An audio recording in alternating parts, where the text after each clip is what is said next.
గెలువు గెలిపించు corporate వర్గాల్లో ఈ మధ్య ఎక్కడ చూసినా ఈ నినాదమే వినిపిస్తుంది. ఒకరిని ఓడించి నీవు సాధించే విజయం చిరకాలం నిలబడలేదన్నదే ఇందులో అంతఃసూత్రం. దశాబ్దాల అనుభవాలు నేర్పిన పాఠంతో భారత్ పాకిస్తాన్ కూడా ఈ విన్ విన్ పద్ధతినే నమ్ముకున్నాయి. ద్వైపాక్షిక సంబంధాల్ని మరింత మెరుగుపరుచుకునే విధంగా నూతన సరళీకృత వీసాల జారీపై ఇరు దేశాల మధ్య ఒప్పందం కుదిరింది. పాక్ కారాగారాల్లోని భారత మత్స్యకారుల విడుదల, సాంస్కృతిక సంబంధాల బలోపేతం వంటి మరెన్నో కీలక నిర్ణయాలు తీసుకున్నారు. ఇప్పటికే సగటుగా ఇరు దేశాల వాణిజ్యం $8 బిలియన్ జరుగుతుందనే అంచనాల మధ్య తాజా ఒప్పందం ఆర్థిక సంబంధాన్ని మరింత దృఢం చేయనుంది. ఇరు దేశాల సంబంధాలను మరింత ముందడుగు తీసుకువెళ్లే దిశలో భారత ప్రధాని మన్మోహన్ సింగ్ వచ్చే నవంబర్లో పాక్ పర్యటిస్తారనే సంకేతాలు అందాయి. మొత్తంగా ఈ కొత్త పొద్దు పొడుపులు మాత్రం ఎంతో ఆసక్తి రేపుతున్నాయి.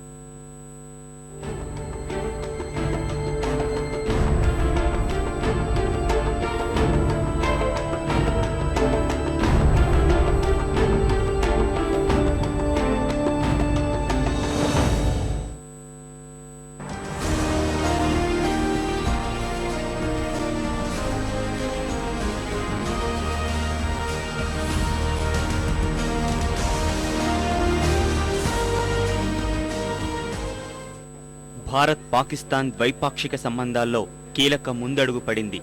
దశాబ్దాలుగా ఇరు దేశాల మధ్య రాకపోకలను నియంత్రించిన వీసా నిబంధనలు సరళీకరించబడ్డాయి.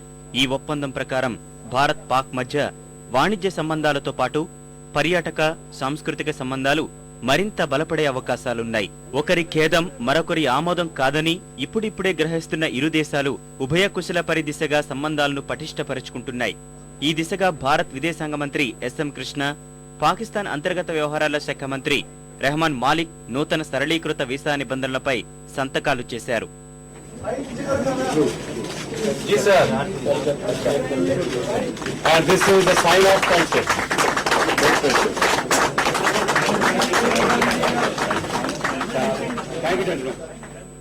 నూతన సరళీకృత వీసాల జారీ ఒప్పందం ప్రకారం 8 విభాగాల ద్వారా ఇరు దేశాల మధ్య రాకపోకలు పటిష్టం కానున్నాయి.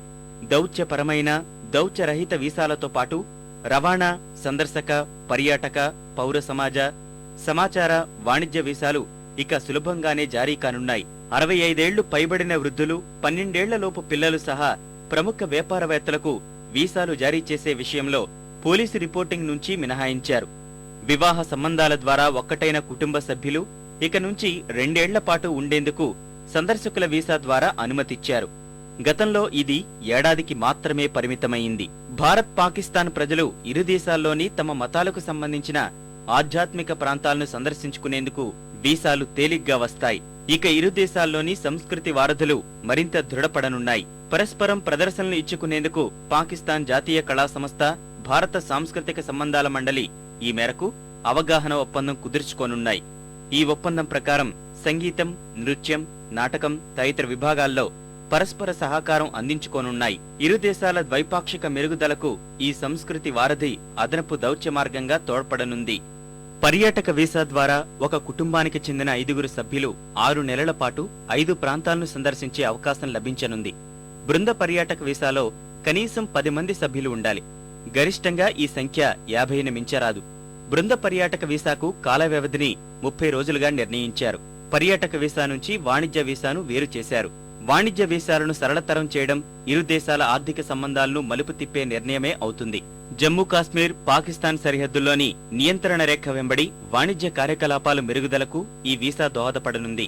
భారత్లో సంబంధాలను సాధారణ స్థాయికి తీసుకువచ్చే దిశగా పాకిస్తాన్ మరో ముందడుగు వేసింది. పాకిస్తాన్ జైళ్లలో మగ్గుతున్న మత్స్యకారులు అందరినీ విడుదల చేయాలని ఆ దేశ ప్రభుత్వం నిర్ణయించినట్లు తెలిసింది. తక్షణమే వారి విడుదల దిశగా చర్యలు తీసుకోవాలని పాకిస్తాన్ అంతర్గత వ్యవహారాల శాఖ మంత్రి రెహమాన్ మాలిక్ అధికారులను ఆదేశించారని తెలిసింది. We are committed to moving forward in order to write a new chapter of peace and cooperation in our relationship. We agreed that terrorism poses a continuing threat to peace and security and reaffirmed the strong commitment of the two countries to fight terrorism in an effective and comprehensive. In this regard, Pakistan side reiterated its commitment to bring all perpetrators of the Mumbai terror attacks to justice expeditiously. We will move forward.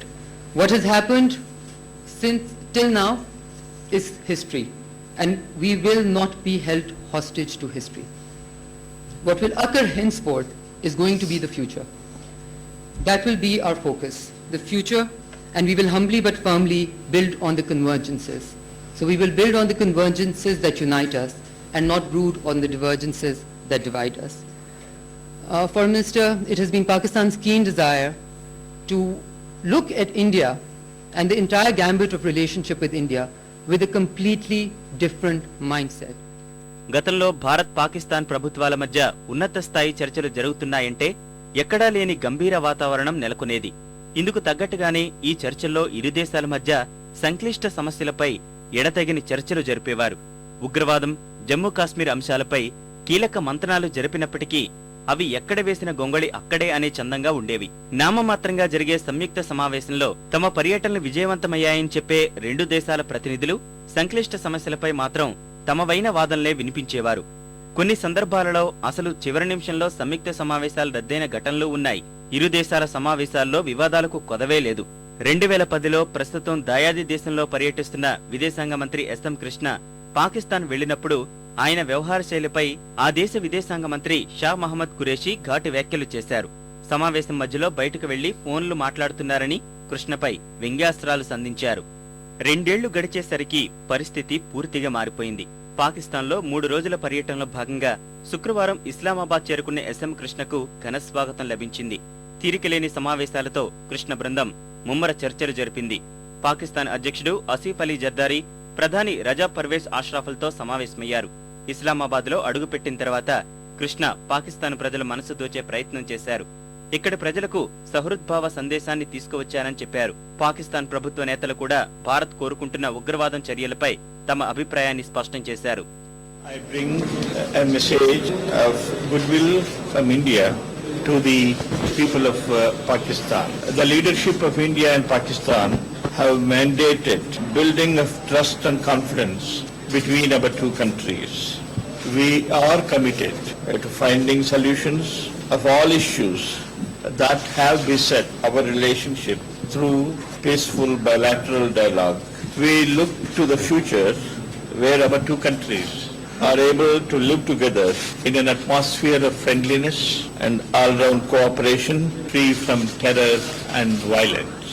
The resolve on the both sides is that no to terrorism and yes to peace. Now we have to move from terrorism to peace.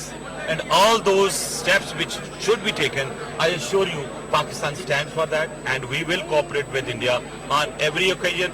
What we believe, it's not only India and Pakistan which is fighting terrorism, it's the region, it's the world. So I think we all have to work hard for peace and to eradicate terrorism in the world. Bharat Pakistan మధ్య ఉన్నత స్థాయి సమావేశం జరిగితే అజెండాలతో సంబంధం లేకుండా ఉగ్రవాదం, సీమాంతర తీవ్రవాదమే ప్రధానాంశాలు అయ్యేవి. అయితే ముంబై దాడికి సంబంధించి మృత్యుయంత్రం కసబ్ కి భారత సుప్రీంకోర్టు ఉరిశిక్ష ఖరారు చేసిన నేపథ్యంలో ఈ అంశానికి ప్రాధాన్యత ఇస్తే అసలు విషయం పక్కదారి పడుతుందనే అంచనాకు ఇరు దేశాలు వచ్చినట్లు కనిపిస్తున్నాయి. ఈ దిశగానే తొలి నుంచి వాతావరణాన్ని సానుకూలం చేసే దిశగా ఇరు దేశాల విధాన నిర్ణేతలు ప్రకటనలు చేశారు. Pakistan has been mentioning that for the last many months, that will ensure that we can move forward. We are committed to doing whatever we can do as government to move forward, because let me please encourage you not to doubt our intention to put this matter to rest, to the satisfaction of the Indians and to the satisfaction of the Pakistanis.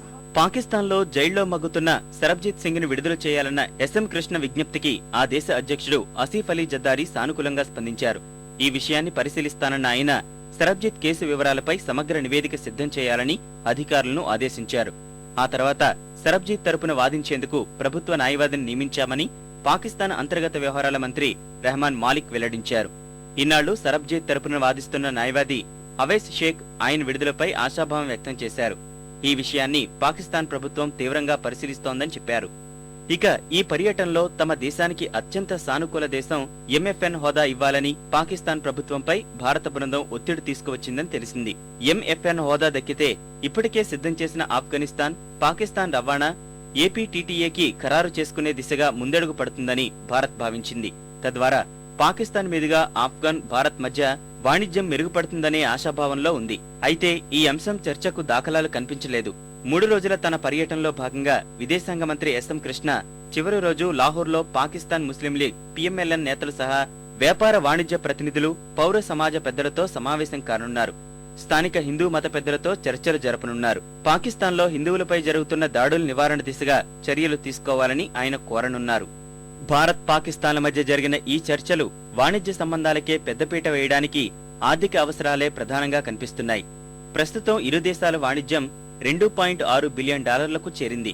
పరిస్థితులు సానుకూలంగా ఉంటే రానున్న 2 ఏళ్లలో ఈ వాణిజ్య పరిణామం $8 billion చేరుతుందని పారిశ్రామిక వర్గాలు అంచనా వేస్తున్నాయి. ఆర్థిక మాంద్యం ఛాయలు చావు దెబ్బతీస్తున్న వేళ సంక్లిష్ట సమస్యలపై సావధానంగా పరిష్కరించుకోవాలని యోచనకు ఇరు దేశాలు వచ్చినట్లు కనిపిస్తున్నాయి. ఇందులో భాగంగానే ఎస్ఎం కృష్ణ పర్యటన పూర్తిగా ఆర్థిక సంబంధాల బలోపేతం దిశలో తొలి అడుగుగా సాగింది. ఈ సంబంధాలను మరింత బలోపేతం చేసే దిశలో భారత ప్రధాని మన్మోహన్ సింగ్ నవంబర్లో పాకిస్తాన్లో పర్యటించే అవకాశాలు కనిపిస్తున్నాయి.